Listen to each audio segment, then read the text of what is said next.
Hello. चलिए आज हम हिंदू का फिर से डिस्कशन करते हैं। आज देखिए, आज 24 तारीख का हिंदू का पेपर है, इसको हम लोग पढ़ेंगे। और इसका जो पहला आर्टिकल है, इंडिया एंड यूएस के बीच में जो इकोनॉमिक से लेके कुछ एग्रीमेंट हुआ है, उसको लेके ये बात की गई है कि दोनों के कंट्री में इकोनॉमिक्स से रिलेटेड जो भी रिलेटेड मुद्दे हैं उनको कैसे सॉर्ट आउट किया जाए और मार्केट में कैसे ग्रोथ लाया जाए, उससे संबंधित बात की गई है। तो चलिए हम लोग पढ़ते हैं इसको और समझते हैं कि इस पूरे आर्टिकल में क्या क्या कहा गया है, और जो भी रिलेटेड वर्ड पावर हैं उसको भी हम लोग देखेंगे। अब देखिए यहाँ पे लिखा गया है, India US commit to linking. Linking means होता है जोड़ना, और कमिट मीन्स होता है किसी चीज काम को करने के लिए कमिटमेंट करना। India US commit to linking economies across sector. अब देखिए, इकोनॉमिक में, अर्थव्यवस्था में कई ऐसे सेक्टर हैं जिसको आपस में जोड़ने की बात की गई है। अब वो कैसा है देखिए, Indian grapes US cherries could be early winner as trade forum revive. Revive का मतलब होता है कि जो पहले से काम चल रहा हो, बीच में बंद हो गया हो, फिर से उसको पुनः चालू करना, तो उसको हम लोग कहते हैं थोड़ा सा जान डालना, फिर से उसको स्टार्ट करना। तो इंडिया का ग्रेप्स है और यूएस का चेरी, ये विनर हो सकते हैं किसमें, इंडियन फोरम रिवाइव में। मतलब इंडिया का जो ट्रेड फोरम है इन दोनों के बीच में, उसको पुनः स्थापित करने के लिए ये विनर हो सकते हैं। अब चलिए हम लोग डिटेल में पढ़ते हैं इसके पूरे आर्टिकल को। यहाँ देखेंगे कि क्या कहा गया है। यहाँ देखिए, यहाँ लिखा गया है द यूनाइटेड स्टेट्स। यहाँ याद रखना है कि जब भी यूनाइटेड स्टेट्स की बात की जाएगी तो यहाँ पे क्या लगेगा, द का प्रयोग होगा। कॉमन एरर में ये पूछा जाता है, यूएसए लिख देगा तो वहाँ पे द यूएसए होता है, यूएस द यूएसए होता है, United the United state, the United kingdom. ऐसे कुछ कंट्री हैं जिनके आगे द आर्टिकल यूज़ होता है। तो अब यहाँ पे क्या कहा गया है कि the United states and India committed. Committed means क्या किए हैं, कमिटमेंट किए हैं टू इंटेग्रेटिंग। इंटेग्रेटिंग मीन्स क्या होता है, वहाँ पे लिंकिंग दिया था, उसी का सिनोनिम्स है इंटेग्रेटिंग मीन्स आपस में जोड़ने की। Their economies across sector. Across sector means कई सेक्टर को आपस में जोड़ने की बात को लेके ये कमिटमेंट किया गया है। To harness. हार्नेस मीन्स जो ऐसा क्षेत्र है जिसमें अभी काम नहीं किया गया है या कोई चर्चा नहीं हुई है, उसको क्या करना है, उसमें हमें काम करना है। The untapped. अनटैप्ड का मतलब ऐसा कोई काम जिस पे जो अभी तक टच नहीं किया गया है उस सेक्टर में, इन दोनों के बीच में, तो अनटैप्ड करना है।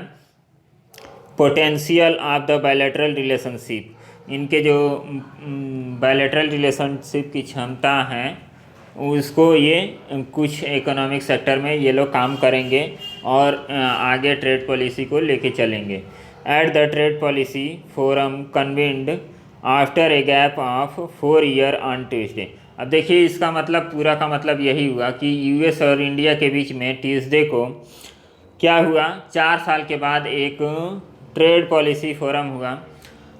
उसमें बात यही कही गई कि दोनों कंट्री के बीच में जो भी इकोनॉमिक सेक्टर हैं जिसमें हमें काम करना है, उसको एक कमेटी के थ्रू आपस में इंटीग्रेट करके उसमें ग्रोथ की संभावनाओं को क्या किया जाए, बढ़ावा दिया जाए, और उससे दोनों कंट्री क्या होंगे, बेनिफिट्स होंगे।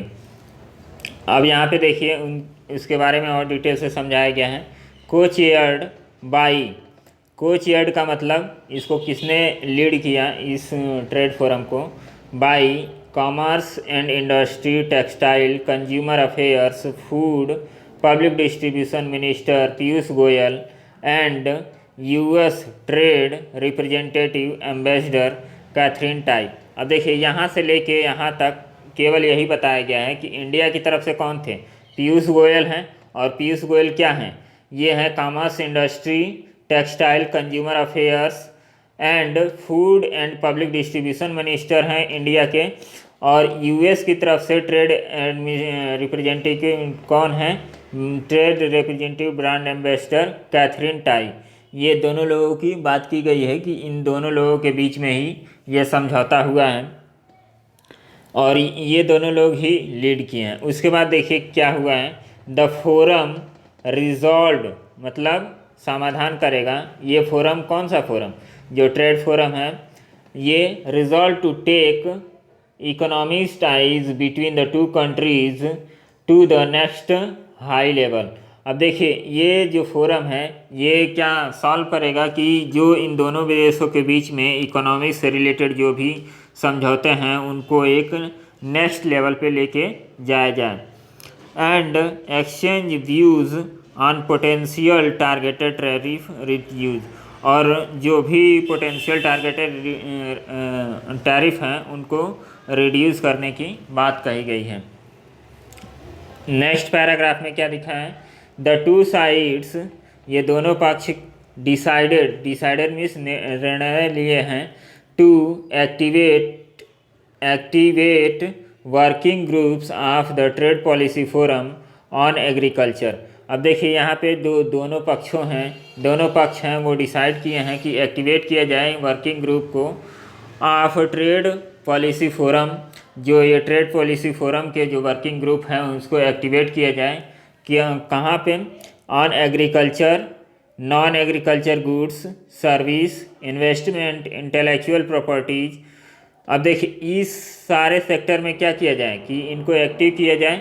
एग्रीकल्चर में, कृषि क्षेत्र में, नॉन एग्रीकल्चरल गुड्स का मतलब यहाँ होता है वस्तु। एक गुड का मतलब होता है अच्छा, और उसी में यस लग जाता है तो गुड्स हो जाता है, मतलब वस्तु हो जाता है। तो जो एग्रीकल्चर से रिलेटेड वस्तु नहीं है उसमें सर्विसेज में सेवाएं, इन्वेस्टमेंट आप जानते ही हैं, शेयर मार्केट, पैसा वैसा का जो इन्वेस्टमेंट होता है। इंटेलेक्चुअल प्रॉपर्टीज, बौद्धिक प्रॉपर्टीज होता है। टू मीट, किसको मिलने के लिए? Frequently and address issue of mutual concern, mutual concern यहाँ पे दिया है, mutual concern in A mutually beneficial manner. अब देखिए, इन सारे सेक्टर की बात कही गई है कि इन सारे सेक्टर में एक म्यूचुअल समझौता हो और ये एक म्यूचुअल बेनिफिशियल मैनर की तरह से क्या किया जाए, इन सारे सेक्टर के बीच में जो भी रिलेटेड मुद्दे हों या कुछ ऐसा इंसेंटिव लाया जाए जिससे इन सारे सेक्टर के बीच में ग्रोथ हो और जिससे दोनों देशों को फ़ायदा हो। The idea is to deliver tangible benefits to farmers and businessmans. अब देखिए, ये आइडिया क्यों लाया गया है? ये टेंजिबल बेनिफिट का मतलब क्या होता है कि प्रत्यक्ष रूप से लाभ देना, और इनटेंजिबल का मतलब होता है कि अप्रत्यक्ष रूप, मतलब अनटेंजिबल का मतलब होता है, इनटेंजिबल नहीं होता, अनटेंजिबल। इसका मतलब होता है कि जो दिखाई नहीं देता है, और टेंजिबल का मतलब कि जो दिखाई देता है। तो किसको लाभ हो? फार्मर को और जो बिजनेसेस हैं उसको ये टेंजिबल बेनिफिट्स हो सकें ऑफ बोथ कंट्री, दोनों देशों के बीच। बाय रिजॉल्विंग, सॉल्व करते हुए, आउटस्टैंडिंग मार्केट एसेज इशू। अब जो भी मार्केट से रिलेटेड इश्यूज हैं उसको सॉल्व करते हुए यहाँ पे ग्रोथ की बात कही गई है, ताकि दोनों देशों के जो फार्मर हैं और बिजनेसेस हैं उनको लाभ दिया जा सके। नेक्स्ट में क्या क्या आएगा? Mutual market access. अब म्यूचुअल मार्केट एसेस में क्या कहा गया है? Specially the forum has decided to forge an agreement to facilitate का मतलब क्या होता है कि बढ़ावा देना किसी काम को करने के लिए। The US market access for mangoes, grapes, pomegranate arils from India. अब देखिए, यूएस मार्केट में क्या करना है? जो इंडिया के आम हैं, अंगूर हैं, पोमेग्रेनेट हैं, अनार शायद इसको बोलते हैं, पोमेग्रेनेट्स एरियल्स फ्रॉम इंडिया, ये यूएस के मार्केट में जाएं। एंड रेसिप्रोकेट का मतलब क्या होता है? एक सामान यहाँ से यहाँ जा रहा है तो फिर से दोबारा यहाँ से यहाँ आए, मतलब आपसी लेन देन।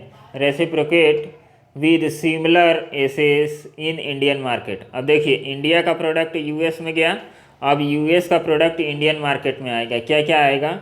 टू चेरीज यूएस में होता है, इसको पोर्क एंड पोर्क प्रोडक्ट्स, अल्फाल्फा है for animal feed from the United states. अब देखिए, यूनाइटेड स्टेट्स से ये आएंगे चेरीज आएगा, पोर्क प्रोडक्ट्स होता है, अल्फाल्फा है, ये एनिमल फीड है कोई, तो इसको इंडियन मार्केट में लाया जाएगा। तो ये कुछ डिस्कशन किए गए हैं। और यहाँ पे आगे भी देख लीजिए, discussions will also be held on enhancing market. ये डिस्कशन इसलिए भी किया गया है कि जो दोनों देशों के मार्केट हैं उसको और आगे बढ़ाया जाए, ताकि दोनों देशों को क्या हो, फ़ायदा हो। एसेस फॉर प्रोडक्ट्स, जिसमें प्रोडक्ट की पहुंच हो, सच एज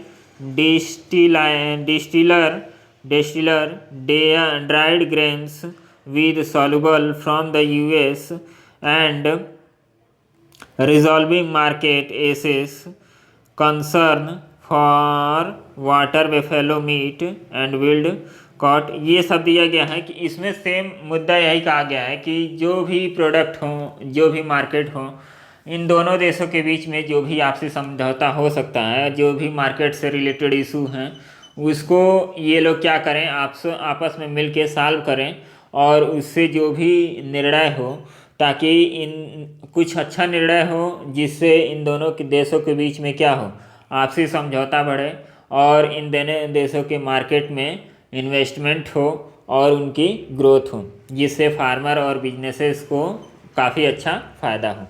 तो इससे रिलेटेड ये आर्टिकल है। तो ऐसे ही छोटे छोटे आर्टिकल हम लोग पढ़ेंगे। और अगले साल आप लोग जानते हैं कि सीईटी आने वाला है, तो सीईटी में जितने भी सेंट्रल गवर्नमेंट की नौकरियां हैं सब मर्ज कर दी जाएंगी आपस में, और उसका एक कॉमन प्री एग्ज़ाम होगा। और प्री एग्ज़ाम में लगभग सारे एग्ज़ाम के सिलेबस को थोड़ा थोड़ा लेके कंडक्ट कराया जाएगा। जैसे यूपी में पेट को कंडक्ट कराया गया है सारे एग्ज़ाम को मर्ज करके, वैसे सेंट्रल लेवल पे भी सीईटी को कराया जाएगा सारे एग्ज़ाम को मर्ज करके। तो एसएससी, बैंक और रेलवे के जितने एग्ज़ाम होते हैं सबको एक में करके, और भी रिलेटेड जो सेंट्रल लेवल पे होते हैं उसको उनका सारा एक बार प्री करा लिया जाएगा। उसके बाद जो कंडक्टिंग बॉडी है, जैसे बैंक वाला बैंक का एग्ज़ाम कराएगा IBPS, और एसएससी का एग्ज़ाम अलग से होगा, रेलवे का एग्ज़ाम अलग से होगा, लेकिन उसका कॉमन एलिजिबिलिटी टेस्ट इसको हम बोलेंगे प्री का एग्ज़ाम, उसमें सबके लिए समान होगा।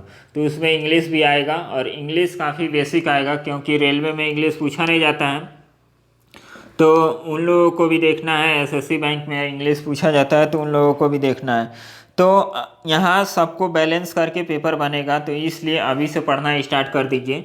मार्च में हो सके तो ये परीक्षा कराएंगे। तो इसी को देखते हुए यहाँ पे डेली हम 6 PM पे इंग्लिश से रिलेटेड एक पैसेज डालेंगे, जो नॉर्मल पैसेज होगा। अभी नॉर्मल हम पैसेज पढ़ेंगे, एडिटोरियल पैसेज बाद में पढ़ेंगे।